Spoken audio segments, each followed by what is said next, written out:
Many years ago, BSG added a weapon that was widely underused because it lacked the attachments to make it competitive with other guns.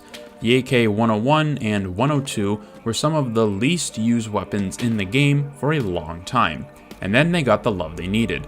More muzzle attachments and an adapter to use the 5.56 muzzles and suppressors immediately made these two guns viable and arguably some of the better rifles in the game.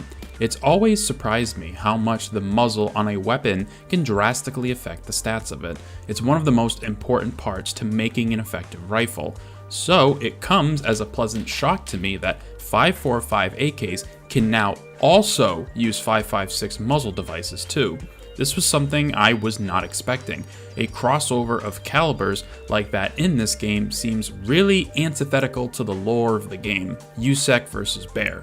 But in the spirit of having as much weapon customization possible, it makes perfect sense. There are just less AK muzzle devices than there are for an M4, especially suppressors that don't tank the ergonomics of the gun either. This change is small on the grand scheme of things. More options is just always a good thing, but let's discuss how impactful this change is, how much your options do open up, and why you should be taking advantage of this change as soon as you can. Before we talk about the variety of new options you have to add for your AK muzzle devices, you first need to be able to attach them to the weapon, but they just don't go on the gun by themselves. You need the AK CNC Warrior adapter. Originally, this could only be put on the AK-101 and 102, and this attachment was not in the game for those weapons when they were added. So it's taken years for these guns to get the variety they so desperately needed. This adapter is unlocked after completing Gunsmith Part 17. Definitely not an early game item, and this quest isn't even completable until at least level 31. Even now, I don't have that Gunsmith unlocked yet because I still need a damn RSAS, but either way, once you get the muzzle piece, you can start modifying regular 5.45 AKs with fancier 5.56 muzzles and suppressors. If you're planning on running a 5.45 AK loud, then I honestly wouldn't even recommend you go to these lengths to get a 5.56 muzzle on it. The DTK-1 and the PWS muzzles built for the 5.45 caliber are more than capable and are reasonably priced. Obviously, the JMAC is the min-maxed option for a loud AK, but if you want to attach a suppressor on your gun, this is where the 5.56 options really come into play. There are tons more options available to you that you can be picked up for a fraction of the price that 5.45 suppressors go for on the flea. The NT4 is a personal favorite of mine, but just compare prices and you'll find something, usually for under 30,000 rubles on the flea. The main statistic you need to pay attention to is of course the ergonomics penalty.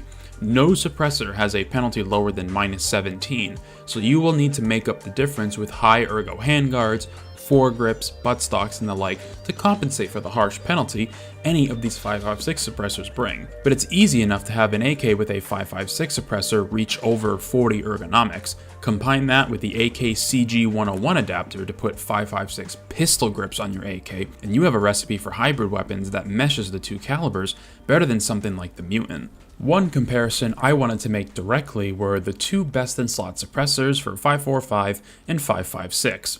The Saker versus the Waffle. Which is better? Well, the Waffle uses the hexagon reactor muzzle device, and combined they have a recoil reduction of -17% and an ergo penalty of -20.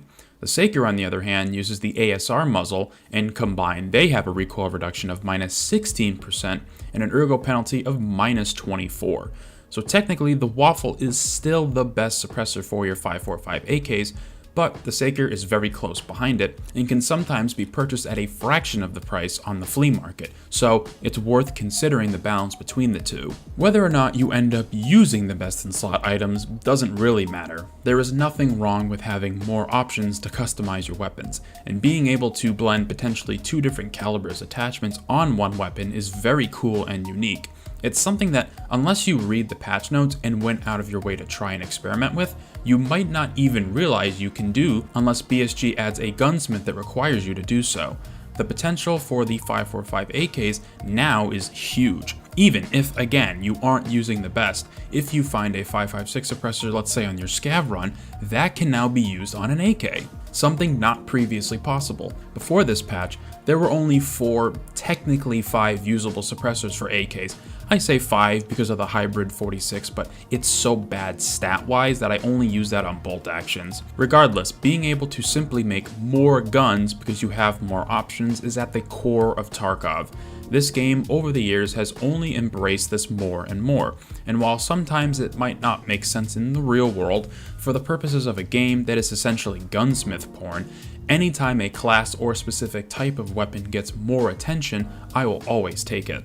Adding 5.56 suppressors to AKs isn't a revolutionary change. It doesn't fix the issues of Tarkov has, but it gives you a reason to pick up the weapons in that class and trick them out in new and interesting ways, and anything to keep us playing and add some more variety to elements and mechanics that might grow old or stale the more you play it is always a pleasant experience. I will definitely be taking advantage of this newfound variety, and I encourage everyone else to do the same and at least give it a try. You never know, you might find your new favorite build for the reliable Kalashnikov. Thank you very much for taking the time out of your day to watch this video.